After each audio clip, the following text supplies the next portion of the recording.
This channel does not promote any violent, harmful, or illegal activities. All content provided by this channel is meant for an educational purpose only. MDH chana masala এখন ছোলা হোক বা বরবটি দানা, সাদা চানা হোক বা কালো, সব রান্নাই হবে অসাধারণ। MDH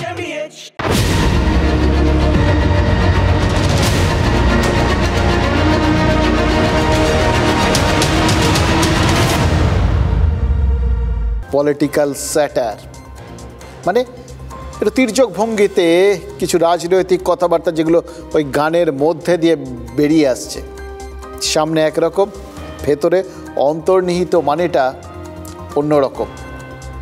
এটা তো অবশ্য আমাদের অনেক ছোটোবেলাকার অভ্যেস, এই পলিটিক্যাল স্যাটার শোনা জন্মের পর থেকেই তো শুনে আসছি।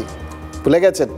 খোকা ঘুমোলো, পাড়া জুড়োলো, বর্গিয়ে এলো দেশে, বুলবুলিতে ধান খেয়েছে, খাজনা দেবো কিসে? খোকা ঘুমোলো, পাড়া জুড়োলো, বর্গিয়ে এলো দেশে। ঘুমিয়ে পড়তাম, তাই না? কিন্তু তার মধ্যে দিয়ে যে বার্তাটা আমাদের মাথার মধ্যে সেই ছোটোবেলায় মায়েরা ঢুকিয়ে দিতেন, সেটা তো নিজেদের জিনিসপত্র সম্পর্কে, অধিকার সম্পর্কে সজাগ করা। ঠিক কীভাবে আমাদের অসতর্ক মুহূর্তে বা আমাদের অসহায়তার সুযোগে যে পারে আমাদের লুটে নিয়ে চলে যায়। কখনো বর্গিতে লোটে, তারপর সেই লুণ্ঠিত মানুষগুলোকে আবার কোনো শাসক লোটে। জীবনের সার সত্যটা তো সেই ছোট্টবেলায় শিখে গেছি আমরা। ফলে বাঙালিকে পলিটিক্যাল স্যাটার শুনিয়ে বা বুঝিয়ে কোনো লাভ নেই। কখনো গানে, কখনো ছড়ায়, কখনো চিত্রনাট্যে, নাটকে, মানে বাঙালির রাজনীতির ছাপ, ছোঁয়া এবং রসবোধ কোনোটারই অভাব হয়নি কখনো। তো ইদানিং বাঙালি সেই স্যাটারকে কীভাবে রিলসে পরিণত করছে সেটা নিয়ে ভাবনা চিন্তা করার বোধহয় সময় এসছে। ভাবছেন তো এই গোটা বিষয়টা হঠাৎ আমরা স্যাটার নিয়ে কি কেন পড়লাম? অবশ্য ইঙ্গিত পেয়ে গেছেন, জানেন, ইঙ্গিতটা পেয়েছেন তার কারণ একটা স্যাটারকে নিয়ে, বা সেটা স্যাটার কিনা, সেটা গান কিনা, সে গানের মধ্যে সত্যি রাজনৈতিক কোনো বক্তব্য আছে কিনা, অথবা নেহাতি শুধু একটু রাজনৈতিক সুরসুরি দিয়ে ফয়দা লোটার চেষ্টা আছে কিনা, এই বিষয়গুলো তো আজকাল চারপাশে সোশ্যাল মিডিয়ায় আলোড়ন ফেলে দিয়েছে। অনেক দিন পর দেখলাম হঠাৎ করে বাঙালি গান নিয়ে বেশ মেতে উঠেছে এবং গানের মধ্যে রাজনীতি খুঁজছে। আচ্ছা, অনির্বাণ ভট্টাচার্যের এই গানটা গান নাকি ছড়া, এটা নিয়েও তো দেখলাম অনেকে বেশ লড়ে যাচ্ছেন। এটা দেখে অবাক হয়নি, কারণ ওই মালদার থেকে শুরু করে মঙ্গল গ্রহে পৌঁছে যাওয়ার অভ্যেসটা বাঙালির তো একদম জন্মগত বিষয়। সুতরাং ওটার মধ্যে এটা পলিটিক্যাল স্যাটার কিনা, এর মধ্যে কোনো রাজনৈতিক বক্তব্য আছে কিনা, বা অনির্বাণ ভট্টাচার্য এই গানটার মধ্যে দিয়ে কাকে আঘাত করেছেন, বামকে না ডানকে, এই সবের মধ্যে থেকে আলোচনা করতে করতে রাজনীতির ছোঁয়া খুঁজতে খুঁজতে যে হঠাৎ করে ওটা গান না কবিতা নাকি এটা ননসেন্স সং, সেইটা নিয়ে বিরাট আলোচনা যে শুরু হয়ে যাবে, এটা নিয়ে তো কোনো মানে সত্যি অবাক হওয়ার সত্যি কিছু নেই। কিন্তু মুশকিল হচ্ছে যেটা নিয়ে মানুষ আলোচনা করছে আর যেটার মধ্যে রাজনীতি খুঁজছে এবং যেটাকে রাজনীতি ছুঁচ্ছে, সেটা নিয়ে তো আমাদের কথা বলতেই হবে, কারণ মানুষকে নিয়েই তো আমাদের কাজ কারবার। মানুষের ভাবনা, চিন্তা, বক্তব্য, এগুলোই তো আমাদের আলোচ্য বিষয়। আপনি, আমরা তো অ্যাকচুয়ালি ওই আলোচনার মধ্যে দিয়েই বেঁচে আছি। এবার তাতে কারণ আমাদের লাইফে এমনিতে যা চোনা পড়ার পড়ে গেছে, রাজনীতির কল্যাণে লাইফ বলে তো আর কিছু অবশিষ্ট নেই, স্বকীয়তা বলেও কিছু নেই। সুতরাং যেটুকুনি আছে ওই আলোচনার মধ্যে দিয়েই খানিকটা আলোর ছোঁয়া পাওয়া বা সন্ধান পাওয়ার চেষ্টা, তাই করছি আমরা। অবশ্য এটার একটা বিশেষ অংশকে একটু এড়িয়ে যাচ্ছি। ওই যেটা নর্মাল কোর্সে আমরা সব কিছু, অবশ্য আমাদের অধিকার আছে সাধারণ মানুষ হিসেবে, আমরা বলতে পারি সচিন তেন্ডুলকারের ব্যাটটা কীভাবে করা উচিত ছিল, বা মেসি আরেকটু যদি পায়ে বলটা রাখতো কিংবা আরেকটু যদি সুইং করিয়ে মারতো বলটা, তাহলে গোলটা হতো, এসব বলার অধিকার আমাদের আছে, আমরা জানি, এগুলো বুঝি। এমনকি আমরা যাবতীয় মহাকাশ যানটার কীভাবে যাচ্ছে বা ঠিক কোন স্ট্র্যাটেজিতে ভারত এগোলেই অপারেশন সিঁদুরেই ওই পাক অধিকৃত কাশ্মীরটা আমাদের দেশে চলে আসতো, সেটাও জানি। কিন্তু বিশ্বাস করুন, এই অনির্বাণ ভট্টাচার্যের গান নিয়ে না আলোচনা করার বিশেষ কোনো আগ্রহ, অধিকার আছে, তা আগ্রহ নেই। ওটা নিয়ে যারা ভাবছেন, ভাবনা চিন্তা করছেন, এটাকে দেখে কারোর সেই কোলাওয়ারি ডিয়ের কথা মনে পড়ে যায় কিনা, যেটাকে শুনেছিলাম ননসেন্স সং বলে, তো সেরকম কিছু কিনা ঢুকছি না। গোটা গানটাকে নিয়ে মানুষজন হামলে পড়েছে, রাজনীতি ঝড় তুলেছে, তার কারণ ৩ ঘোষের উপস্থিতি। মানুষ যে ইদানিংকালে রাজনীতিটা ঘোষময় করে তুলেছে এবং এই রাজনীতির ঘোষণা সেখানে যে একটা অন্য আঙ্গিক এনে দিয়েছে, এটা তো আমরা বুঝতে পারছি। একটা কথা শুধু আগে বলে রাখি, যদি এটা বিজনেস স্টান্ট হয়, মানে গান হিসেবে কত উচ্চ দরের, সেই গানের সুর শুনে, সেই গানের বাণী শুনে কতজন ইন্টারেস্টেড হয়েছেন, এটার মধ্যে ঢুকছি না, কারণ ওগুলো সবই খুব কম আছে, যেটুকুনি আছে সেটা আমাদের বোধগম্য অতটা হয়নি, সেটা মানুষজনের ওপর ছাড়লাম। কিন্তু ওটার মধ্যে একটা বিতর্ক আছে, এই গন্ধে লোকজন যে মোটামুটি সোশ্যাল মিডিয়া ভরিয়ে দিয়েছে, তাতে বাণিজ্যিকরণের কাজটা আজকাল আপনারা জানেন তো, ওই যত বেশি ভিউজ হয় তত বেশি ওই অ্যাকাউন্টে টুংটুং করে শব্দ হয় আর কি। তো সেরকম হয়েছে, নিশ্চয়ই ভালো হয়েছে, সেদিক থেকে গানটা বাণিজ্যিকভাবে সফল। এবার আসি রাজনৈতিকভাবে বা ওই পলিটিক্যাল স্যাটায়ার নামটার মধ্যে কতটা সফল। দেখুন, গোটা গানটার মধ্যে ৩ জন যে ঘোষের কথা বললাম, একজন কুণাল ঘোষ, আরেকজন দিলীপ ঘোষ এবং আরেকজন শতরূপ ঘোষ। কুণাল ঘোষ তৃণমূল, তিনি স্পোর্টিংলি নিয়েছেন। তিনি গোটা বিষয়টায় তার নামটা যেহেতু এসছে, কুণাল ঘোষ এই বিষয়টাকে খুব এনজয় করেছেন, কারণ ঝানু পলিটিশিয়ানের মতো তিনি বিশ্বাস করেন এনি পাবলিসিটি ইজ পাবলিসিটি, সেটা পজিটিভ হোক নেগেটিভ হোক, গানের মধ্যেও তার নাম আসছে, তার মানে তো তিনি অন্য লেভেলের একজন লোক, তাকে অস্বীকার করার তো কোনো উপায় নেই। আমরা একটা সময় দেখেছিলাম, জানেন তো, যে যখনই ওই দেখবেন প্যারোডি হয়েছে, এসব বিখ্যাত লোকদের নিয়ে হয়েছে, তার কারণ কি? কারণ বিখ্যাত লোককে নিয়ে যদি প্যারোডিটা না হয়, তাহলে লোকে জানবে কি করে? তার মানে যাদের নামগুলো আসে তারা সব বিখ্যাত লোক, সেই হিসেবে কুণাল ঘোষ বিখ্যাত লোক, তিনি খুশি হয়েছেন। এবং তার সঙ্গে তিনি জানেন এটার মধ্যে এটার মধ্যে বার্তা ঠাত্তাগুলো ধরে কেউ যে তাকে আরেকটু খোঁচা টোচা দেওয়ার জায়গায় যেতে পারেন, সেই জায়গাটা গোড়াতেই আটকে দেওয়ার রাস্তা হচ্ছে সেটাকে স্পোর্টিংলি নেওয়া। তিনি সেভাবে নিয়েছেন, গানটাকে নিজে বলেছেন যে বেশ ভালো, একটা সুন্দর চেষ্টা, এবং সেটাকে নিজে শেয়ার করে দিয়েছেন। কারো কিছু বলার নেই, এই স্পোর্টিং ব্যাপারটাকে বাঙালি খুব ভালোভাবে নেয়, সুতরাং তিনি তার মতো করে রয়েছেন। দিলীপ ঘোষের একটু খোঁচা টোচা লেগেছে, কিন্তু ঘটনা হচ্ছে তিনি যেটা বলেছিলেন ওই গরুর দুধের মধ্যে সোনা টোনা পাওয়ার ঘটনা, সেগুলোই গানের মধ্যে এসছে। তিনি শুধু একটু রুচি, মানে শালীনতা অশালীনতার ব্যাপারগুলোকে উল্লেখ করে দিয়েছেন। রইল বাকি তৃতীয় সন্তান, মানে রাজনীতির তৃতীয় সন্তান বামেরা এবং শতরূপ ঘোষের নাম এবং তার উল্লেখটা। এবার দেখুন, সেইটা নিয়ে বামেদের খুব বেশি গায়ে লেগেছে এরকম না, কিন্তু তার পরের কথাগুলো, সেগুলো নিয়ে হয়তো তাদের গায়ে লেগে থাকলেও থাকতে পারে, কিন্তু সেটাও কমপ্লিট তো কোনো সেন্টেন্সই নেই গানটার মধ্যে, ফলে একটার সঙ্গে আরেকটা লিঙ্কড সেটাও বলতে পারছি না।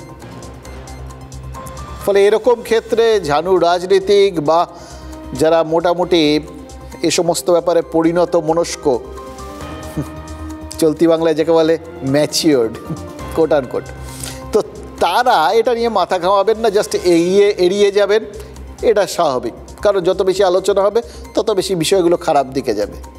তো মুশকিল হচ্ছে এই ম্যাচিউরিটির তো বড্ড অভাব থাকে। তো এবার শূন্যে চলে যাওয়ার পর সেই গ্লানিটা ভেতরে ভেতরে নিজেদের এত স্পর্শকাতর করে দেয় না।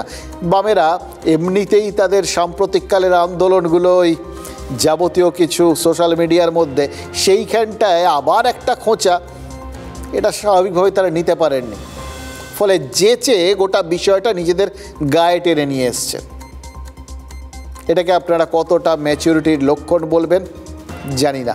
আসলে নতুন রক্তের দিকে তাকাচ্ছিল বামেরা, এটা খুব ভালো জিনিস ছিল, কিন্তু কোথাও কোথাও যেন মনে হচ্ছে যে নতুন রক্তের মধ্যেও একটু ম্যাচুরিটি, পরিণত বোধটা দরকার হয়।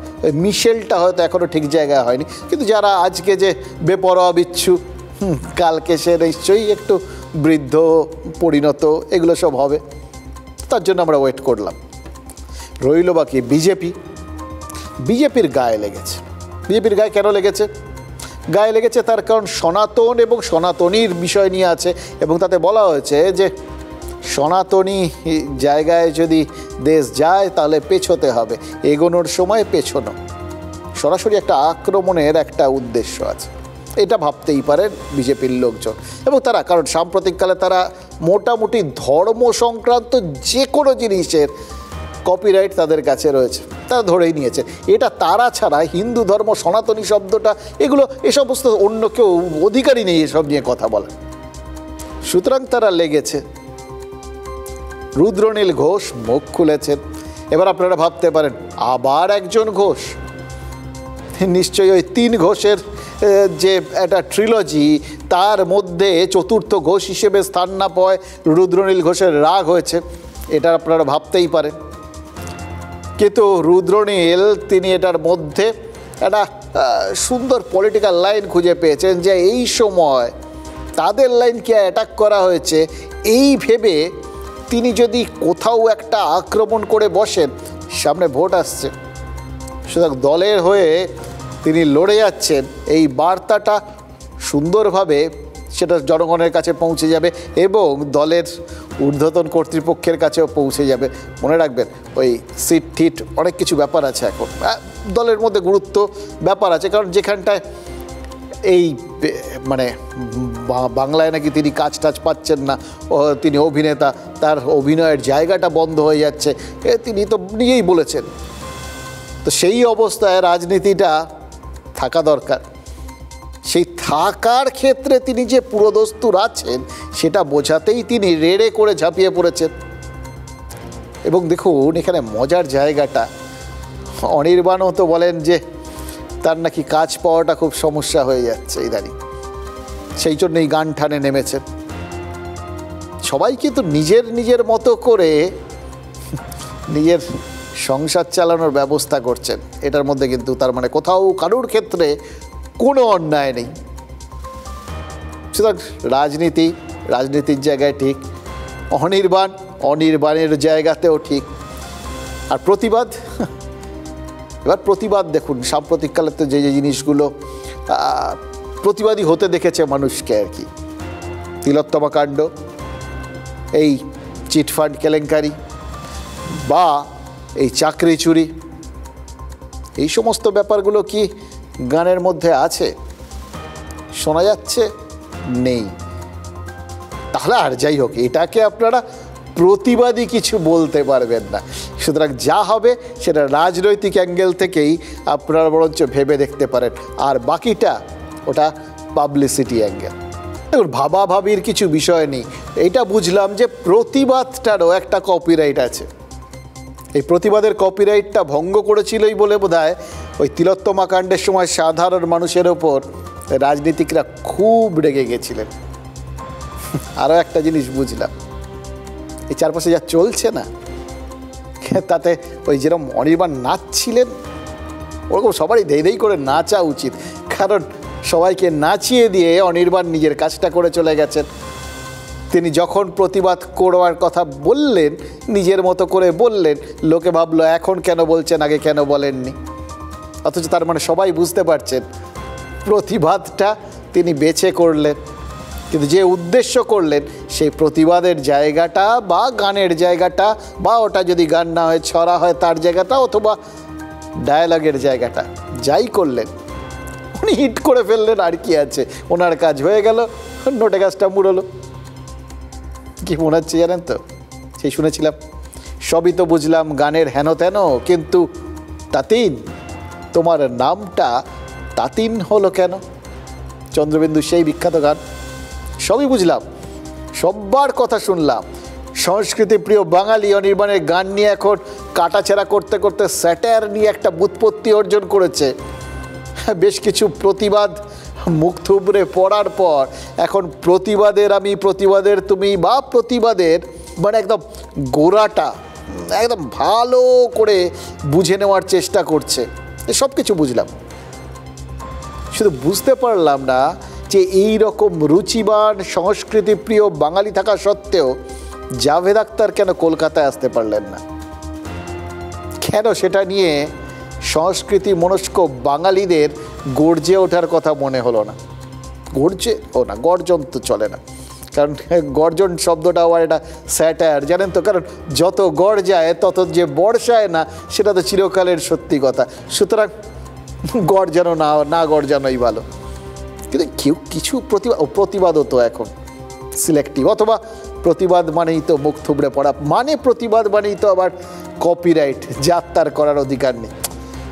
কি মুশকিল, করবেন কি বলুন তো? সত্যি বলছি, সেটাই এখনও ঠিকঠাক বুঝে উঠতে পারলাম না। পাকিস্তানের গায়ক গুলাম আলী 2015 সালে এই কলকাতায় এসেছিলেন। পাকিস্তানি গায়ক ভারতে কেন অনুষ্ঠান করবেন এই প্রশ্নে বিভিন্ন রাজ্যে যখন গুলাম আলীর অনুষ্ঠান বাতিল হয়েছিল, তখন এই কলকাতায় মুখ্যমন্ত্রীর উদ্যোগে এই অনুষ্ঠানটা হয়েছিল। অর্থাৎ গুলাম আলী নির্বিঘ্নে কলকাতায় আসতে পেরেছিলেন, গাইতে পেরেছিলেন। আমাদের রাজ্য সরকার চেয়েছিল, মানে কর্তা চেয়েছিল। এবার কর্তা চাইলে কর্ম হবে, এটা তো সেই কোন ছোটোবেলায় ব্যাকরণ বই পড়ে শিখেছিলাম। এবার কর্তা মানে রাজ্যের কর্ত্রী, মানে মুখ্যমন্ত্রী, তিনি চেয়েছিলেন বলেই গোলাম আলীরা এই বাংলায় গান শোনাতে আসতেন। তাহলে কার ইচ্ছে এই জাভেদ আখতারের কলকাতার টিকিটটা ক্যান্সেল হয়ে গেল বলুন তো? 31শে আগস্ট থেকে এখন পর্যন্ত 4 দিনের একটা আলোচনা সভার আয়োজন করেছিল পশ্চিমবঙ্গ উর্দু একাডেমি। হিন্দি সিনেমায় উর্দু, এটা নির্ভেজাল অরাজনৈতিক একটা আলোচনা, মানে বিতর্কর জায়গাটা এই মুহূর্তে, অর্থাৎ এর মধ্যে খুব একটা কিছু নেই। এই নিয়ে আলোচনার জন্য 1 সেপ্টেম্বর কলকাতায় ডাকা হয়েছিল জাভেদ আখতারকে।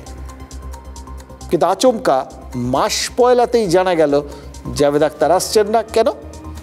কারণ উর্দু একাডেমি না, তারা বলেনি, কিন্তু চাপা থাকেনি ব্যাপারটা। জানা গেল যাদের চাপে, মানে কেউ চাপ দিয়েছেন এবং উর্দু একাডেমিকে এই অনুষ্ঠানটা বাতিল করতে হয়েছে। এবং কারা চাপ দিয়েছিলেন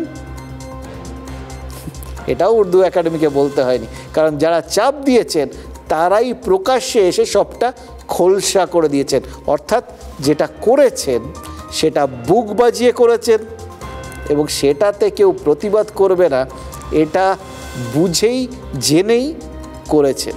इस शख्स के आने से मुसलमानों में बहुत बेचैनी पाई जा रही है, क्योंकि इसने इस्लाम के खिलाफ बहुत बकवास बकी है और ये इंसान नहीं, इंसान नुमा एक शैतान है। लिहाजा उर्दू एकेडमी से हमने बार बार गुजारिश की है कि इसको जो है जावेद अख्तर को इस प्रोग्राम में शरीक न करें। उर्दू एकेडमी ने डिक्लेयर कर दिया, सितंबर को उर्दू एकेडमी, ये बासी खबर हम नहीं देते। সত্যি বলছি, কথাগুলো খুব মন দিয়ে শুনছিলাম। একটা গল্প মনে পড়ে গেল। একটা গ্রামে যাত্রাপালা হচ্ছে, ঐতিহাসিক যাত্রাপালা। সিরাজের সঙ্গে ক্লাইভের যুদ্ধ। এবার যিনি সিরাজ করেছেন তিনি শিবাজির ডায়ালগ দিতে শুরু করেছেন, আর যিনি রবার্ট ক্লাইভ সেজেছিলেন তিনি কিছুক্ষণ পর আর তলকুল না পেয়ে বলতে শুরু করেছেন, কোথায় খাপ খুলেছ শিবাজি, এই যে পলাশির প্রান্তর। তো যাত্রায় যিনি সিরাজ হয়েছিলেন তিনি আসলে কয়েকদিন আগে শিবাজির চরিত্র করেছিলেন, ফলে গুলিয়ে গেছে, পার্ট গুলিয়ে গেছে। কিন্তু সিদ্দিকুল্লাহ চৌধুরী তিনিও কি ক্যারেক্টার গুলিয়ে ফেললেন? তাই কি ডায়ালগ থ্রোয়িংয়ের আগে অতিরিক্ত সচেতন হয়ে গোটা বিষয়টা এড়িয়ে গেলেন? তিনি একাধারে যেরকম জমিয়তে উলেমায়ে হিন্দের নেতা, তেমনি তো রাজ্য সরকারের গ্রন্থাগার মন্ত্রী, যে সরকারের মুখ্যমন্ত্রী হিসেবে মমতা বন্দ্যোপাধ্যায় নিজে সহিষ্ণুতার বার্তা দেন। তিনি ইফতার পার্টিতে থাকেন, ঈদের নামাজে থাকেন, পুজো পার্বণে থাকেন, নিজের বাড়িতে ভক্তি ভরে কালী পুজো করেন, আবার 25শে ডিসেম্বর মাঝরাতে ক্রিসমাস ক্যারলেও থাকেন। সেই মমতা বন্দ্যোপাধ্যায় সরকারের মন্ত্রী হয়েও সিদ্দিকুল্লাহ চৌধুরী নিজে অন্তত প্রকাশ্যে এই বিষয়টার প্রতিবাদ করতে পারতেন, করলেন না, কিচ্ছু বললেন না। কিন্তু তিনি যে সংগঠনের নেতা, সেই জমিয়তের আরেক নেতা বুঝিয়ে দিলেন কেন জাভেদ আখতারকে তারা এখানে অনুষ্ঠান করতে দিচ্ছেন না। মুশকিল হচ্ছে, বিধানসভা ভোটের বছরখানেক আগে পশ্চিমবঙ্গের মতো রাজ্যে এই ধরনের ঘটনা ঘটা, সেটা কার জন্য সুবিধাজনক একটা পরিস্থিতির সৃষ্টি করবে? এমনিতেই এ রাজ্যের সরকার আর শাসক দলকে সংখ্যালঘুদের তোষামতকারী হিসেবে সমালোচনা করে থাকে বিজেপি। এবার জাভেদ আখতারের মতো মুক্তমনা মানুষের কলকাতা সফর বাতিলে সেই বিজেপি কি বাড়তি সুবিধা পেয়ে গেল না? বিজেপি নেতারা কি এরপর বলবেন না যে রাজ্য সরকার কলকাতায় পাকিস্তানের গায়ক গোলাম আলীর প্রোগ্রাম করাতে পারে, কলকাতায় সারে জাহাঁ সে আচ্ছা স্রষ্টা পাকিস্তানের জাতীয় কবি মোহাম্মদ ইকবালকে শ্রদ্ধা জানিয়ে অনুষ্ঠান করতে পারে, অথচ আমাদের দেশের এরকম একজন স্বনামধন্য মানুষের কলকাতায় আসার ব্যবস্থা করা গেল না? যে সময় গোলাম আলী কলকাতায় এসেছিলেন, সে সময় নজরুল মঞ্চে মোহাম্মদ ইকবালকে স্মরণ করে অনুষ্ঠান হয়েছিল। এসেছিলেন মোহাম্মদ ইকবালের নাতি। তাহলে কি ভোট বড় দায়? জমিয়তের মতো সংগঠনকে তুষ্ট করতে, কোনোভাবে যাতে সংখ্যালঘু ভোট ব্যাংকে সামান্যতম আঘাত না লাগে, তার ব্যবস্থা করতেই এ যাত্রা সাহসী হতে পারল না রাজ্য, সাহস দেখাতে পারল না তৃণমূল। এবার এটা বললেই তো আবার ভাবতে পারেন যে সর্বঘটে কাঁঠালি কলার মতো এক্ষেত্রেও তৃণমূলকে টেনে আনা কেন? টেনে আমরা আনিনি, তৃণমূল নিজেই এসছে।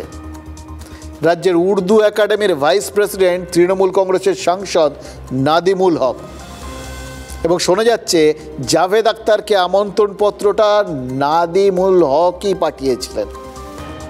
ফলে জাভেদ আখতারের না আসার পেছনে রাজনৈতিক কারণ আছে কি না, এই প্রশ্নটা বিরোধীরা তুলে দেওয়ার সুযোগটা পেয়ে গেছেন। আমরা শুধু অন্য একটা কথা ভাবছি। দেখুন, জাভেদ আখতার আমাদের দেশের একজন স্বনামধন্য ব্যক্তিত্ব। তিনি হিন্দু না মুসলমান, এই অ্যাঙ্গেল থেকে দেখারই কোনো মানে হয় না। কিন্তু তিনি যে কোনো সম্প্রদায়ের যে কোনো মানুষের কাছে একটা সুস্থ মনের, শিক্ষার, সংস্কৃতির, রুচির বার্তা দিতে পারে। সবথেকে বড় কথা, তিনি তার নিজস্ব মতামত, নিজের স্বাধীন চিন্তা ব্যক্ত করতে পারেন, যে চিন্তার মধ্যে এখন পর্যন্ত কোনো রকম ইন্ধনমূলক, উস্কানিমূলক জায়গা কেউ কখনো দেখেনি। তাহলে আমাদের রাজ্যে স্বাধীন বক্তব্য পেশের অধিকার, সেটাও কি কোথাও গিয়ে ব্যাহত হচ্ছে? মুখ্যমন্ত্রী এখন বাঘের পিঠে সওয়ার হয়ে গেছেন তার দুধেল গাইদের নিয়ে। এরকম একটি অবস্থায় কখনো জমিয়তে উলামা হিন্দ, কখনো হুমায়ুন কবির বা এই ধরনের যারা ইসলামিক মৌলবাদকে আরও বাড়িয়ে দিতে চাইছে পশ্চিমবঙ্গের মুখে, কলকাতাকে ঢাকা বানাতে চাইছে, তাদের কাছে নির্লজ্জভাবে আত্মসমর্পণ করছেন মমতা বন্দ্যোপাধ্যায়। ভারতবর্ষের নাগরিক ভারতবর্ষের যে কোনো রাজ্যে যেতে পারবেন, যে কোনো কর্মসূচি করতে পারবেন। কর্মসূচিটা যদি বেআইনি হয় তাহলে আইনগত ব্যবস্থা নেওয়ার সুযোগ আছে। সেসব না করে কেউ অ্যালাউড না। রাজ্যের সরকার বড্ড দুর্বল এবং সেই দুর্বলতার সুযোগ নিচ্ছে নির্দিষ্টভাবে কিছু স্বার্থান্বেষী গোষ্ঠী। এই রাজ্য সরকার নিজেই কট্টরপন্থী এবং এরা সুরাবর্দির যে অসম্পূর্ণ কাজ, সেই কাজ সম্পূর্ণ করার জন্য চেষ্টা চালাচ্ছে, করছে। উলামায়ে হিন্দ যথেষ্ট পুরাতন একটা সংগঠন। স্বাধীনতা সংগ্রাম থেকে শুরু করে বিভিন্ন সময় দেশের যখন ক্রাইসিস হয়েছে, জমিয়তুল উলামায়ে হিন্দ থেকে শুরু করে জমিয়তুল উলামায়ে বাংলা আসাম, দেশের পাশে দাঁড়িয়েছে, জনগণের পাশে দাঁড়িয়েছে, এটা আমাদের মাথায় রাখতে হবে। At present, we have just postponed the program due to unavoidable circumstances. আমাদের অফিসিয়াল যে আছে, due to unavoidable circumstances, we have just postponed the program and new dates will be announced. বোঝাই যাচ্ছে যে বিরোধীরা যতই মঞ্চ তৈরি করুক, উস্কে দিক, বিতর্কটা আর বাড়াতে চাইছেন না তৃণমূল কংগ্রেস নেতারা। এটাই অস্বাভাবিক, কারণ তারা জানেন জাভেদ আখতার আর তার স্ত্রীর সঙ্গে মমতা বন্দ্যোপাধ্যায়ের সম্পর্ক অত্যন্ত ঘনিষ্ঠ। কলকাতা আন্তর্জাতিক চলচ্চিত্র উৎসবে শাবানা আজমিকে বহুবার আমন্ত্রণ জানিয়েছেন মুখ্যমন্ত্রী। আর দ্বিতীয়ত, তৃণমূল নেতারা জানেন যতদিন জাভেদ আখতারকে এই কলকাতায় আসার না আনার বা আটকানোর বিষয়টা নিয়ে কথা হবে, ততদিন বিরোধীরা, বিশেষ করে বিজেপি, সুবিধে পেয়ে যাবে। এবং সবথেকে বড় কথা, গোটা ব্যাপারটা নিয়ে সংখ্যালঘুদের ক্ষেত্রে একটা স্পর্শকাতর পরিস্থিতির সৃষ্টি হতে পারে। দেখলেন তো নওশাদও কীরকমভাবে গোটা বিষয়টাকে এড়িয়ে গেলেন। ওই জায়গাটা কেউ কোথাও গিয়ে হাত ছোঁয়াতে চান না। কিন্তু সত্যি কথা বলতে কি, জাভেদ আখতার যে এরকম একজন স্পর্শকাতর ব্যক্তিত্ব হয়ে উঠেছেন, সেটাও তো আমরা জানতাম না। সুতরাং চ্যাপ্টারটা যত তাড়াতাড়ি ক্লোজ করা যায় ততই ভালো। কিন্তু তারপরেও মনে হচ্ছে, জানেন তো, দু একটা কথা না বললেই নয়। এই জাভেদ আখতারের বিষয়টা যদি একটা বিচ্ছিন্ন ঘটনা হয় তাহলে মন্দের ভালো, নইলে চিন্তার বিষয়। জাভেদ আখতার নাস্তিক নাকি আস্তিক, তাতে কি এসে যায়? কলকাতায় এসে তো তিনি ধর্ম নিয়ে নয়, সিনেমায় উর্দু ভাষার প্রভাব প্রতিপত্তি নিয়ে কথা বলতে আসছিলেন, শিল্পী হিসেবে আসছিলেন, কবি হিসেবে আসছিলেন। একটা ভাষা কত সুন্দর হতে পারে, সেটা কিভাবে অন্য ভাষাকে প্রভাবিত করতে পারে, শিল্পের সঙ্গে জড়িয়ে যেতে পারে, এই আলোচনায় কিসের আপত্তি? দেখুন, মৌলবাদ যদি মাথাচাড়া দেয় তাহলে সবার আগে বিপদ হয় মুক্ত মনের, মুক্ত চিন্তার। আর তাহলে অনেক সময় প্রকৃত বন্ধু চিনতে অসুবিধে হয়ে যায়। সিদ্দিকুল্লাহ চৌধুরীরা যে জাভেদ আখতারের কলকাতা সফরের বিরোধিতা করলেন, সেই জাভেদ আখতার তো সিএর বিরোধী। যে সিএর বিরোধিতা সিদ্দিকুল্লাহ চৌধুরীরাও করেন, এবং যে সিএ আজ তুমুল প্রাসঙ্গিক। কারণ কেন্দ্রীয় সরকারের বিজ্ঞপ্তি, যে বিজ্ঞপ্তি বলছে 2024-এর 31শে আগস্টের আগে বাংলাদেশ, পাকিস্তান আর আফগানিস্তান থেকে ভারতে চলে আসতে বাধ্য হওয়া হিন্দু, শিখ, পার্সি, বৌদ্ধ, জৈনদের, সোজা কথা ওই 3 দেশে যারা সংখ্যালঘু, তারা অনুপ্রবেশকারীর বদনামটা আর পাবেন না, শরণার্থীর মর্যাদা পাবেন। কোনো রকম বৈধ কাগজপত্র, মানে পাসপোর্ট টাসপোর্ট ছেড়ে দিন, ওই যারা ওরমভাবে চলে আসেন অনেক সময় তাদের কাছে কিছু কাগজপত্র থাকে, সেসবগুলোও যদি না থাকে তাও তাদের শরণার্থী হিসেবে স্বীকৃতি দেওয়া হবে। এবারে তাৎপর্য কি? তাৎপর্য কি সেটা আপনাদের একদম গোড়ার থেকে একটুখানি বলি, কিন্তু তার আগে আরেকবার একটু জাভেদ আখতারে ফিরি। এই ধরনের বিষয়গুলো, মানে সিএর একটা বর্ধিত, এক্সপ্যান্ড করা একটা সংস্করণ, সেই বিষয়টা যখন চারপাশে প্রকাশিত হচ্ছে, সেই সময় জাভেদ আখতার এলে কি এর বিরুদ্ধে কিছু বলতেন না? সেটা তো আখেরে সিদ্দিকুল্লাহ চৌধুরীদের বক্তব্যের সাথে মিলে যেত এবং সাধারণ সংখ্যালঘুদের মনে আরও বেশি প্রভাব বিস্তার করতে পারত। মানে তাদের তৃণমূলেরও লাভ হতো। নিজেদের লাভ, সেটা কি বুঝে নিতে সমস্যা হলো? আমি বললাম না, সব কিছুকে অনেক ক্ষুদ্রতর জায়গা থেকে দেখলে অনেক সময় বোঝা যায় না। একটু বৃহত্তর অ্যাঙ্গেল থেকে দেখলে, একটু ওপর থেকে দেখলে পরিষ্কার বোঝা যায় কতটা জায়গা জুড়ে বিষয়টা রয়েছে, লাভ ক্ষতির অঙ্কটা। আমরাও যেটা বলছিলাম সেটাকে একটুখানি যদি পরিষ্কার করে বুঝি, তাহলে দেখবেন গত বছর আগস্ট মাসে ওই বাংলাদেশের হাসিনা সরকারের পতনের পর ওদেশ থেকে যত হিন্দু এসছেন, মানে 31শে ডিসেম্বরের মধ্যে যারা চলে এসছেন এপাশে, তারা সবাই এখন থেকে তার মানে শরণার্থী বলে পরিচিত হবেন। এবং তারা সবাই ওই নাগরিকত্ব সংশোধনী আইন মানে ওই সিটিজেনশিপ অ্যামেন্ডমেন্ট অ্যাক্ট অনুযায়ী সিএ অনুযায়ী নাগরিকত্বের আবেদন করতে পারবেন। এবার একটু পিছিয়ে যান। নিউটন দাস, লাভলি খাতুন, আলোরানী দাস এদের কথা তো শুনেছিলাম। এরা কারা? অভিযোগ উঠেছিল এরা তৃণমূলের আশ্রয়ে থাকা অবৈধ বাংলাদেশি। একই অভিযোগ বিজেপির বিরুদ্ধেও উঠেছে। রাজারহাটে মিলেছিল অবৈধ বাংলাদেশির খোঁজ, যিনি কদিন আগেও মণ্ডল সভাপতি ছিলেন। 2015-তে ডিভোর্স করে ওপার বাংলা থেকে এপারে চলে এসেছিলেন। এখানে এসে পরিচয়পত্র পেয়েছেন, আবার পরিচয় সূত্রে বিয়েও করে ফেলেছেন। সে অভিযোগ একটা সময় পর্যন্ত, যেটা তৃণমূলের ঘাড়ে একমাত্র চেপে বসেছিল, সেটা বিজেপির ঘাড়ে উঠে পড়েছিল। কিন্তু কেন্দ্রের আজকের বিজ্ঞপ্তির পর কী হবে?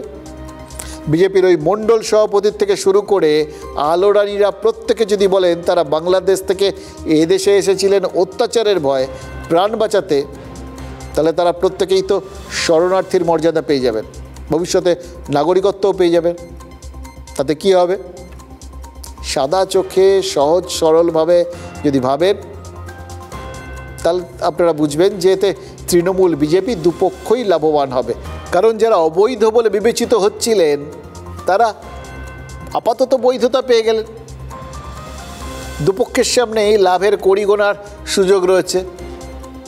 কিন্তু না, রাজনীতির সবটাই সাদা চোখে দেখা যায় না। তাই কেন্দ্রের এই নতুন সংশোধনীতে বিজেপি যতটা খুশি, তৃণমূল ততটা খুশি হতে পারছে না। কেন? তাদের কি মনে হচ্ছে এই লাভ ক্ষতির অঙ্কতে বেশি শরণার্থী বিজেপি পাবে, তাদের ভাগে কম শরণার্থী হবে? সিএতে কোনো পরিবর্তন আসেনি এতদিন পর্যন্ত। সিএর পরে অর্থাৎ 14 সালের পরে কেউ এলে পরে তাকে পুলিশ স্বাভাবিকভাবে বাংলাদেশের নাগরিক হিসেবে তাকে ধরতো। ফরেনার্স অ্যাক্টে ফরেনার্স অ্যাক্টে পরিবর্তন এসেছে। সেই পরিবর্তন বলছে 31শে ডিসেম্বর 2024 সাল পর্যন্ত, 31শে ডিসেম্বর 2024 সাল পর্যন্ত বাংলাদেশি হিন্দু বা অন্যান্য সংখ্যালঘু তারা যদি ভারতবর্ষে এসে থাকেন, তাহলে পরে তাদেরকে আর ডিপোর্ট করা যাবে না, তারা ভারতবর্ষেই থাকে। যেটা ওদের কাট অফ ডেট, সিএ যেটা কাট অফ ডেটটা এক্সটেন্ড করেছেন বলে যেটা বলা হচ্ছে, এটা সম্পূর্ণ একটা নজর ঘোরাবার চেষ্টা। আমরা এগুলো তো হতে দেব না, বলেছি তো এনআরসি সিএ আমাদের রাজ্যে আমরা হতে দেব না। এতদিন 2014 সালের পর যারা এসছিল তাদেরকে ভয় দেখানো হচ্ছিল, বিশেষ করে উদ্বাস্তু, নবশূদ্র, মতুয়া, রাজবংশী থেকে শুরু করে যারা প্রান্তিক মানুষ। এইটুকু ফিক্সড হয়ে গেল যে 2024 সালের মধ্যে অত্যাচারিত হিন্দু, আমাদের দলিত ভাইরা, নবশূদ্র ভাইরা, আমাদের মতুয়া ভাইরা যারা ঢুকেছে, তাদের আর দরজায় গিয়ে রাত্রি 12টার সময় মমতা বন্দ্যোপাধ্যায়ের পুলিশ টোকা দিয়ে বলতে পারবে না, এই তোর ভোটার কার্ড দেখা, তার আধার কার্ড দেখা। সেই ক্ষমতা আজকে নরেন্দ্র মোদীর সরকার অমিত শাহজির মাধ্যমে সেই ক্ষমতা কেড়ে নিল। আসল যে জিনিসগুলো, যেগুলো রুটি, কাপড় আর মাকান বেঁচে থাকার জন্য লাগবে মানুষের, সেগুলোর দিকে বিজেপির নজর নেই। আর সেই ব্যর্থতা ঢাকতে এই ধরনের নজর ঘোরাবার খেলা। বক্তব্যগুলো শুনলেন তো? সুকান্ত মজুমদারের কথা শুনলে মনে হচ্ছে তারা মানুষকে ভয়কে জয় করার কৌশল শেখাচ্ছেন। বাংলাদেশ থেকে আসা হিন্দুদের জন্য চিরস্থায়ী একটা বন্দোবস্ত করে ফেললো বিজেপি, এরকমই একটা মনে হবে। এবার উল্টো দিক থেকে ভাবুন, ভারতে সাম্প্রতিককালে সব থেকে বেশি শরণার্থী কোথা থেকে এসছে এবং কোথায় ঢুকেছে? ওই বাংলাদেশ থেকে। বাকি যা শরণার্থী ঢুকেছে মানে অনুপ্রবেশকারী, প্রাথমিকভাবে ওই আগের সংজ্ঞা অনুযায়ী তারা খানিক ঢুকেছে ওই রোহিঙ্গারা, বা কিছু ঢুকেছে আফগানিস্তান থেকে, কিছু 2-4 জন ইধার উধার থেকে। ফলে সংখ্যাটা, বাকি সংখ্যাটা নগণ্য। মূল সংখ্যা ওই বাংলাদেশ থেকে আসা হিন্দুরা, যাদের মধ্যে এই নমশূদ্র, মতুয়া এরা সবাই রয়েছেন, আর কিছু ওই ওখানকার পার্বত্য অঞ্চল থেকে আসা বৌদ্ধ, আর বাকিটা রোহিঙ্গা বা অবৈধ উপায়ে যারা ঢুকেছেন সেরকম মুসলিম। এবার এই দুই ভাগাভাগির যে জায়গাটা, ঢুকেছেন সবাই, হয়তো এর একটা বড় অংশই হয়তো অবৈধ উপায়েই আর কি, কিন্তু এখানটাতেই ভাগাভাগিটা করে দেওয়া হলো। এবার এই সংখ্যাটা, এই অনুপ্রবেশের সংখ্যাটা সব থেকে বেশি এই বাংলায়, কিছুটা ত্রিপুরায়।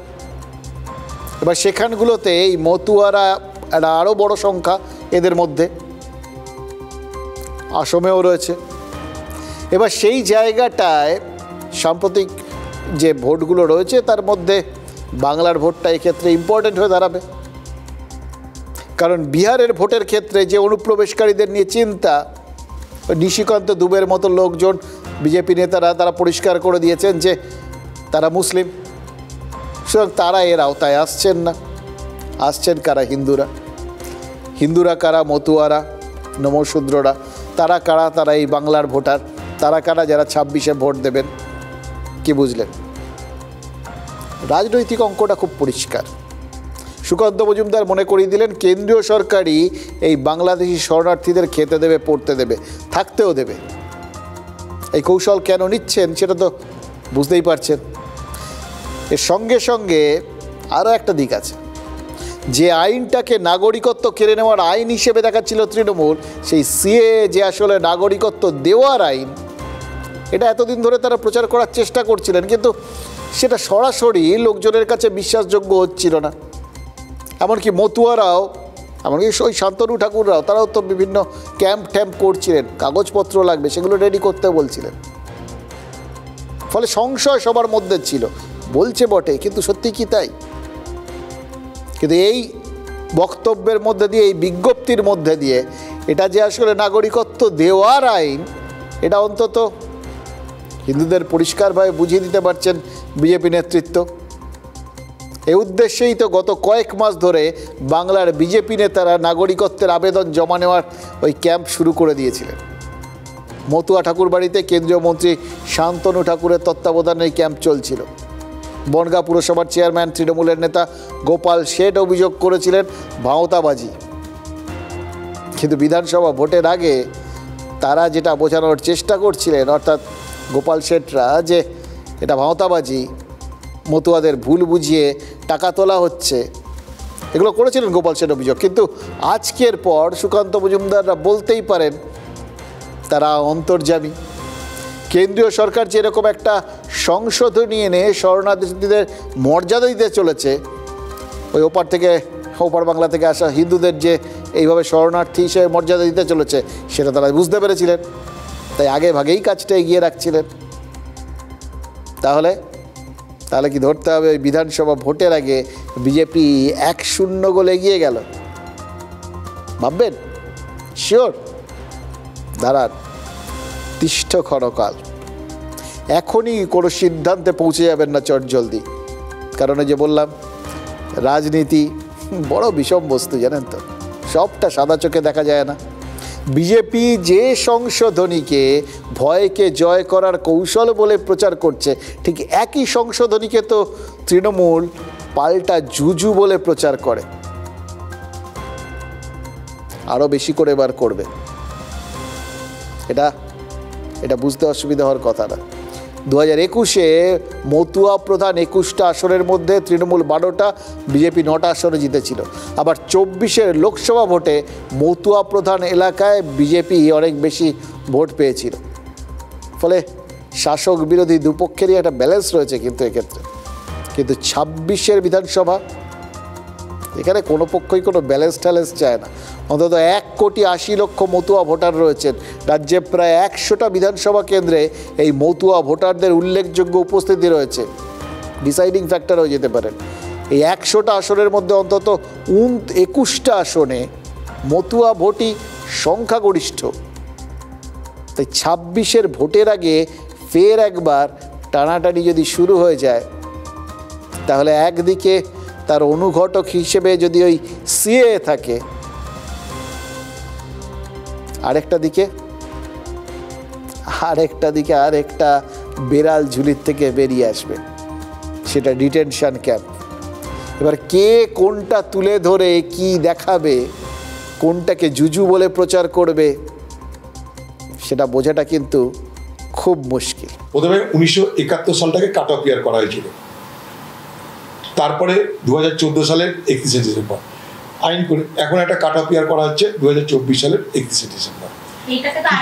কিছুই না কোনো গল্প না, শুধুমাত্র ইলেকশনের ঢপবাজি। এটা আইনে তো বলে দেওয়া হয়েছিল 14 পর্যন্ত, তাহলে হঠাৎ করে 24 করতে গেলে তো পার্লামেন্টের স্যাংশন দরকার। বাংলায় যে মানুষ বাংলাভাষী আছেন তাদেরকে হেনস্থা না করে 2024 ডিসেম্বর পর্যন্ত যারা এখানে আছেন তাদের নাগরিকত্ব ওয়ান্স ফর অল ক্লিয়ার করুন, না করে আজকে একরকম কালকে আর একরকম পরশু আর একরকম ভয়ে ভয়ে রাখা, কাগজ খুঁজে বেড়ানো, তারপরে আতঙ্কের মধ্যে তৈরি করে দেওয়া। এবং এই সমগ্রটার আসলে ভিকটিম তো বাংলার মানুষ, অন্য কোনো রাজ্য তো ভাগ হয়নি। আবার সেই কবিতা, তেলের শিশি ভাঙলো বলে কুকুর পরে রাগ করো, তোমরা যে সব বুড়ো খোকা ভারত ভেঙে ভাগ করো। এটাই কি বলবেন? আবার সেই পলিটিক্যাল স্যাটার, অন্নদাশঙ্কর রায়ের লেখা। আরে পলিটিক্যাল স্যাটার, ভারতে বাঙালির এটা অন্য জায়গা আছে ব্যাপারে, যাই বলুন অনেক কিছু মনে করিয়ে দেন। এ দেখুন সুজন চক্রবর্তীও মনে করিয়ে দিলেন। সুজন চক্রবর্তী বললেন বটে যে বাংলা ভাগ শুধুমাত্র বাংলা ভাগই হচ্ছে দেশভাগের জন্য, কিন্তু তিনি অর্ধসত্য বললেন। বাংলা ছাড়াও পাঞ্জাব ভাগ হয়েছিল, কিন্তু ওই যে বললাম আমরা এখন ম্যাক্রো লেভেলে আছি, বিষয়টাকে ছোট করে এনেছি। সুতরাং সুজন চক্রবর্তীর অর্ধেক সত্যিটাকে আমরা ইগনোর করছি। সত্যিই তো বাংলা তো ভাগ হয়েছে। সুজন চক্রবর্তী তাই এই সংশোধনীটাকে বাঙালিদের সামনে খুঁড়োর কল বলে মনে করতেই পারেন, কারণ ইদানিংকালে সব থেকে বেশি বিভ্রান্তি তো এই বাঙালি শব্দটাই। বাংলার নিজেরই আইডেন্টিটি চলে গেছে, আমরা নিজেদের অস্তিত্ব খুঁজে পাচ্ছি না, আমাদের অস্মিতা কোথায় আছে সেটা রাজনীতিকদের কাছ থেকে জানতে হচ্ছে। কোন ভাষায় কথা বলবো, কোথায় কোন ভাষায় কথা বললে নিরাপদ থাকবো, সেটা নিয়ে বিভ্রান্তি তৈরি হচ্ছে। পশ্চিমবঙ্গ থেকে ভিন রাজ্যে কাজ করতে যাওয়া শ্রমিকদের বাংলাদেশি সন্দেহে আটক করা হচ্ছে, তাদের ওপর অত্যাচার করা হচ্ছে। এই অভিযোগেই তো ভাষা আন্দোলনের মতো এত বড় একটা আন্দোলনের জন্ম দিয়ে ফেলল তৃণমূল। এবার সেই আন্দোলনে নতুন করে কি মানে ঘি ঠি পড়েছে বলবো না, আজকাল মহার্ঘ আর কি, পেট্রোল, রাশিয়া থেকে আসা সস্তার পেট্রোল, সেটাই ঢাললো কেন্দ্র। এবার দাউ দাউ করে চলবে না দুরন্ত গতিতে দৌড়বে ওই আন্দোলন? কারণ কেন্দ্র নোটিফিকেশন জারি করে জানিয়েছেন যে সব রাজ্য আর কেন্দ্রশাসিত অঞ্চলে ডিটেনশন ক্যাম্প তৈরি করতে হবে। ডিটেনশন ক্যাম্পে কারা থাকবেন? যারা অবৈধ তারা। এবার বিজেপি বলছে অনুপ্রবেশকারীদের চিহ্নিত করে তাদের ওপর নজরদারি চালাতে এটা একটা বড় পদক্ষেপ, কিন্তু তৃণমূল সহ বিরোধীরা বলছে এটা আসলে অনুপ্রবেশকারী সন্দেহে মানুষকে হেনস্থা করার পাকাপাকি বন্দোবস্ত।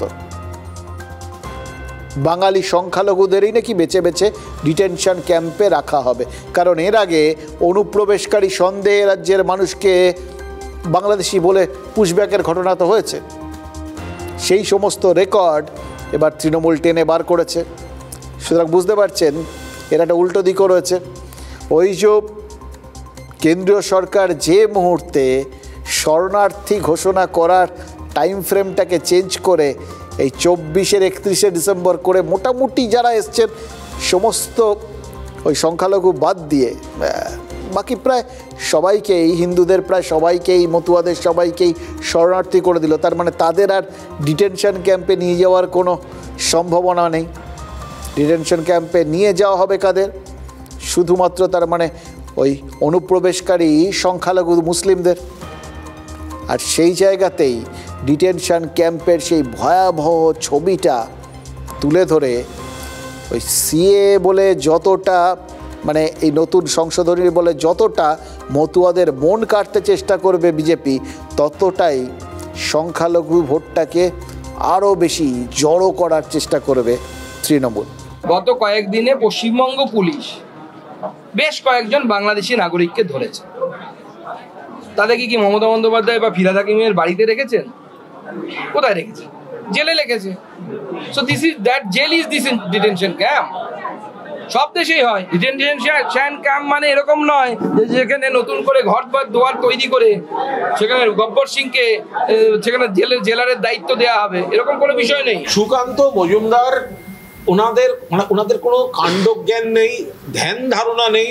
এই অবৈধ অন্য রাজ্য থেকে বা দেশ থেকে আসা লোকেরা যুগ যুগ ধরে চিহ্নিত হলে জেলে থাকেন। এটা একটা অবিরাম প্রসেস, এটা চলছে। রাজ্য সরকারের জমি দেওয়া না দেওয়ার উপর আর কিচ্ছু নির্ভর করবে না। আর মাত্র 5-6 মাসের অপেক্ষা। পশ্চিমবঙ্গে ভারতীয় জনতা পার্টির সরকার প্রতিষ্ঠিত হবে এবং ভারতীয় জনতা পার্টির সরকার প্রতিষ্ঠিত হলে একদম বিএসএফ এর ক্যাম্প লাগো আমরা পশ্চিমবঙ্গের 2200 কিলোমিটার জায়গায় আমরা একটা করে ডিটেনশন সেন্টার করব। এই সীমার দায়িত্ব তো কেন্দ্রীয় সরকারের, বিএসএফ এর, অন্যান্য এজেন্সি। তো আপনারা কেন্দ্রীয় সরকার আপনারা অনুপ্রবেশটা ঠেকান। এত ডিটেনশন ক্যাম্প যেগুলো হবে সেগুলো তো অফিসারকে নিয়োগ করবে, কি হবে না হবে, কাকে রাখা হবে, কিভাবে রাখা হবে, তার কোনো তো কথাবার্তা নাই। 2021 সালে যখন ভোট হয়েছিল তখন আমি বলেছিলাম, ভোট যখন শেষ হয়ে গেল তারপরে বাংলার মানুষকে, যে এনআরসি নাগরিকানের গল্প হয়ে গেল, ভোট শেষ হয়ে গেল, মোদিজি দিল্লি আর দিদি কালীঘাট চলে গেল। ঠিক দেখুন 2026-এর ভোটের আগে আবার শুরু হয়ে গেছে ওই এনআরসি ধাঁচেই আরেকটা এক্সারসাইজ। আতঙ্কজনক পরিস্থিতির মধ্যে ফেলা, সেই ক্রোনোলজি অনুযায়ী দিল্লি কিন্তু এখনো চলছে। ভোটার লিস্ট সেখানে নাম নিয়ে কোয়েশ্চেন তুলে সন্দেহজনক করে তারপরে সন্দেহজনক অতএব কাগজ দাও, বাপ ঠাকুরদার কাগজ নিয়ে এসো। প্রধানমন্ত্রী দিতে পারবে না, মুখ্যমন্ত্রী দিতে পারবে না, কিন্তু প্রান্তিক মানুষটাকে দিতে হবে, না হলে ডিটেনশন ক্যাম্প। এটা একটা ঘোরতর ফ্যাসিস্টিক মনোভাব। কুণাল ঘোষ বললেন বটে যে অবৈধ অনুপ্রবেশকারীদের জায়গা যুগ যুগান্ত ধরে ওই জেলের ভেতর। আসলে এটা একটা ওই সহজিয়া তত্ত্বতে তিনি আর কি গোটা বিষয়টা দেখেছেন, জানেন তো। ওই বলে না, গোটা দেহটাই একটা জেলখানা, অথবা সেরকম গোটা রাজ্যটাই একটা জেলখানা, এরকমভাবে তিনি দেখেছেন। ওই জন্য অনুপ্রবেশকারীরা যে রাজ্যের বিভিন্ন এলাকায় রয়েছে, কীভাবে রয়েছে, সেটা যদি জেল বলেন তাহলে জেল, সেই অর্থে কিন্তু তাহলে আপনি আমি সবাই জেলে আছি। তো যাই হোক, এখানে একটা অঙ্ক কিছুতেই মেলানো যাচ্ছে না। সামনে লোকসভা ভোট নেই, রয়েছে বাংলা আর অসমের বিধানসভার ভোট। এনআরসি এখন পর্যন্ত অসমের রাজ্য স্তরের জনসমীক্ষা অন্য কোথাও হয়নি। সুপ্রিম কোর্টের নির্দেশ আর নজরদারিতে 2019 সালে এই তালিকাটা প্রকাশ হয়েছে। 3.5 কোটি অসমিয়ার মধ্যে 19.5 লক্ষ মানুষ বহিরাগত হিসেবে চিহ্নিত হয়েছেন সেখানে, যদিও সেই তালিকায় বিস্তর ভুলভ্রান্তি রয়েছে বলে অভিযোগ উঠেছিল। আর এই 19.5 লক্ষ চিহ্নিত বহিরাগতের সিংহভাগই ছিলেন বাঙালি এবং একটা বড় অংশ হিন্দু। ফলে অসমের এনআরসিকে বাংলায় ইস্যু করতে তৃণমূলের কোনো অসুবিধা হয়নি। অসমে ডিটেনশন ক্যাম্পের সুফল বিজেপি যদি পেয়েও যায়, বাংলায় যে ফের তার ব্যাকফায়ার হবে না তার গ্যারান্টি কি? 2021-এর কঠিন লড়াইয়ে তৃণমূল জিতেছিল তো এনআরসির জুজু দেখিয়ে। 2026-এর ভোটের আগে ফের এনআরসির ভয় দেখানোর সুযোগ, তার সঙ্গে ডিটেনশন ক্যাম্পের সেই ভয়াল স্মৃতি, মানে সেটাকে একটা বিভৎস জিনিস করে দেখানোর একটা সুযোগ তৃণমূলের হাতে কে তুলে দিচ্ছে? দেখুন, অনুপ্রবেশকারীদের দেশ জুড়ে চিহ্নিত করতে ডিটেনশন ক্যাম্প খোলা হচ্ছে, একথা বাংলার বিজেপি নেতারা যতই বলুন, তৃণমূল তো সেই পুরনো পানীয় নতুন বোতলে পরিবেশনের সুযোগ পাচ্ছে। ডিটেনশনের নামে ভারতীয় বাঙালিদের, আরও নির্দিষ্ট করে বললে ভারতীয় বাঙালি মুসলিমদের বিজেপি হেনস্থা করতে চাইছে। এই ক্যাসেট তো টেপ রেকর্ডারে না, এখন আর সমস্ত ক্যাসেট ট্যাসেট কেউ বলেন না অবশ্য। যাই হোক, রেকর্ডটা তো মোটামুটি বাজানো শুরু করেইছেন, তার সঙ্গে কি তারা ওই লিস্ট বার করে দেখাবেন না? ভুল করে কতজন ভারতীয়কে পুশব্যাক করে দেওয়া হয়েছিল, বাংলাদেশি তকমা দিয়ে পুশব্যাক করে দেওয়া হয়েছিল, তারপর আবার ফেরত ফিরিয়ে আনা হয়েছে। এক্ষেত্রে যদি ভুলটা হয়ে থাকে, এখানেও যে ভুল হবে না এবং ওই ডিটেনশন ক্যাম্পে আরও কেউ ঢুকে পড়বেন না, সেটা গ্যারান্টি দেওয়া যাবে। হ্যাঁ, এই জায়গায় তাদের একটু অসুবিধে হবে ওই হিন্দু ভোটটাকে প্রভাবিত করতে, সবাইকে বিশেষ করে মতুয়া নমশূদ্রদের ওই কোথাও গিয়ে ডিটেনশন ক্যাম্পে ঢোকার ভয়টা দেখাতে। তার কারণ বিজেপি এই যে টাইম ফ্রেমটা সেট করে দিল, সবকটা একটার সাথে আর একটা জড়িত, জানেন তো, একটার সাথে আর একটা লিঙ্কড। 2024 সালের 31শে ডিসেম্বর, এটাই হচ্ছে তৃণমূলের যাবতীয় এখন যা যা তারা প্রচার করবে তার বিরুদ্ধে বিজেপির ওই অব্যর্থ ওষুধ। রাজ্যের সর্বাধিক মুসলিম জনসংখ্যার জেলা মুর্শিদাবাদ। বাড়ির ছেলে জওয়ান হলে পরিযায়ী হয়ে ভিন রাজ্যে কাজ করতে যাওয়াটাই যেন এখানকার দস্তুর। সম্প্রতি এই জেলারও বহু ছেলেকে ভিন রাজ্যে বাংলায় কথা বলার জন্য বাংলাদেশি বলে দাগিয়ে দিয়ে নির্যাতনের অভিযোগ উঠেছে। বাংলাদেশে পুশব্যাক পর্যন্ত করার তথ্য সামনে এসেছে। এই পরিস্থিতিতে কেন্দ্র ডিটেনশন ক্যাম্প তৈরির কথা বলতেই চড়তে শুরু করেছে উৎকণ্ঠার পারদ। বাঙালি থেকে খুব ভয়ঙ্কর, আধার কার্ড দাও, প্যান কার্ড দাও, তারপরও হয়রান করায়, একদিন থানায় বসে ছেড়ে দেয়। মুর্শিদাবাদের লোককে অতটা ভ্যালু দেয় না, ওরা ভাবে কি বাংলাদেশের লোক। বাংলাদেশে বলে সরকার তো মারছে, পাবলিক এসে ধরে পিটিয়ে মেরে ফেলছে। নাগরিকত্ব ইস্যুতে দীর্ঘদিন ধরে টানাপোড়েনের মধ্যে আছেন মতুয়ারা। ডিটেনশন ক্যাম্প তৈরির বিজ্ঞপ্তি জারি হওয়ার পরে মতুয়া মহলের কি বক্তব্য? আতঙ্কের কোনো ব্যাপারই নেই, ডিটেনশন ক্যাম্পের কোনো প্রশ্নই থাকতে পারে না। শরণাপন্ন তারাই হতে পারে যারা শরণার্থী, তো শরণার্থীদের ডিটেনশন ক্যাম্পের কোনো প্রসঙ্গ আসে না। ডিটেনশন ক্যাম্প নিয়ে বাংলায় এই চিন্তা, দুশ্চিন্তা, আশা আকাঙ্ক্ষার দোলাচলে সাধারণ মানুষ কেউ ভয় পাচ্ছেন, কারো মুখে নিশ্চিন্তির রেশ। ভোটবাক্সে এই ভয়ে বা নিশ্চিন্তি, কার ভয় বা কার নিশ্চিন্ততার কারণ হবে কে জানে।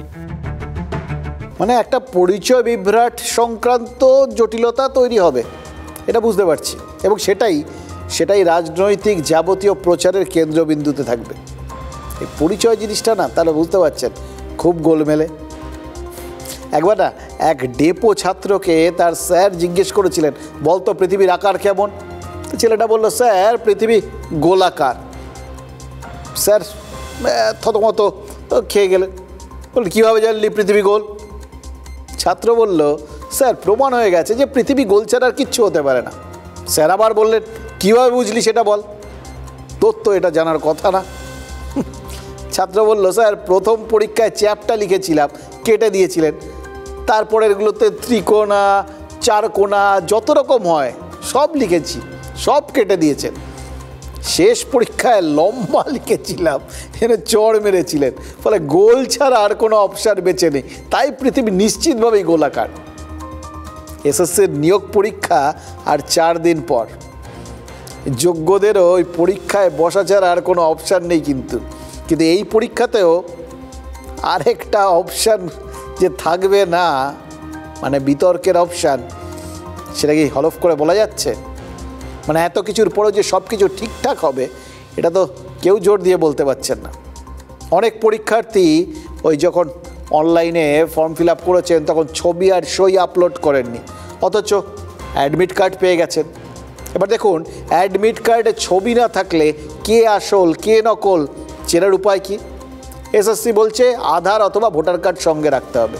খুব ভালো কথা, আধার বা ভোটার কার্ড সঙ্গে নিয়ে যারা আসবে সেই ছবিগুলো যে ঠিকঠাক ছবি, মানে ওখানে যে আধার বা ভোটার কার্ডটা যে ঠিকঠাক, এ চারপাশে যেরকম এত কিছু হয়েছে হাইটেক জালিয়াতি, তাতে আধার বা ভোটার কার্ডটা যে ঠিকঠাক আসবে তার গ্যারান্টি দেওয়া যাবে? একজনের যা ছবি রয়েছে তার সঙ্গে বর্তমানের মিল খোঁজা, সেটাও কি সম্ভব হবে? যার সব ছবি ওঠে। তাহলে পরীক্ষার্থীদের আটকানো হবে কি করে? নাকি ছবির গেরোয় ফের কিছু লোক এই পরীক্ষা নিয়ে প্রশ্ন তুলে বসবে, আবার কিছু মামলা মোকদ্দমা হবে, তখন আবার গোল গোল ঘুরে যাওয়া ছাড়া এই পরীক্ষার্থীদের সামনে আর কোনো অপশানই থাকবে না।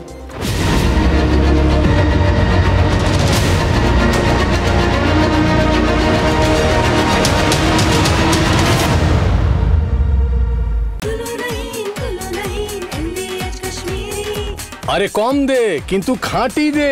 MDH কাশ্মীরি লাল লঙ্কার গুঁড়ো।